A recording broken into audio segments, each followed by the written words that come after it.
ఇంత పిరికి పంద రాజకీయాలు పొంగనూరులో కాకుండా రాష్ట్రంలో ఎక్కడా ఉండదు, రాష్ట్రంలో ఎక్కడా ఉండదు.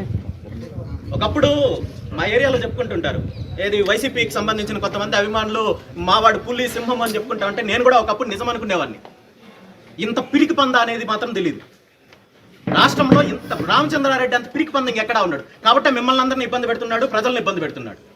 ఇంత చేతగాని దత్తమ్మ కాబట్టి మిమ్మల్ని వాడుకుంటారు. మరి మీరు సహకరిస్తున్నారు కదా, మీ డిపార్ట్మెంట్ సహకరిస్తా ఉంది కదా, కనీసం హైకోర్టు ఆర్డర్లు కూడా మీరు ఒబే చేయడం లేదు కరెక్ట్ గా.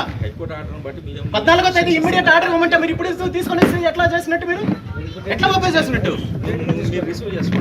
గంటకు ముందు తీసుకొని వచ్చేస్తే నేనేం చేయాలన్నా? అవును, రిసీవ్ చేసుకోండి. మరి గంటకు ముందు ఇస్తే నేనేం చేయాలి? గంటకు ముందు ఇవ్వమని చెప్పి హైకోర్టు ఇచ్చిందా మీకు?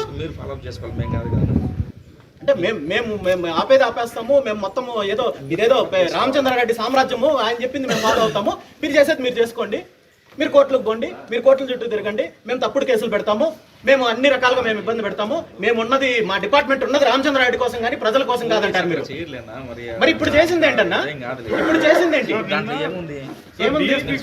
మేము లెటర్ ఇచ్చిన వెంటనే ఇమ్మీడియట్ డెసిషన్ తీసుకోమన్నది. ఇమ్మీడియట్ డెసిషన్ ఎక్కడ తీసుకున్నారు? ఏం ఫాలో అప్ చేసుకోవాలి?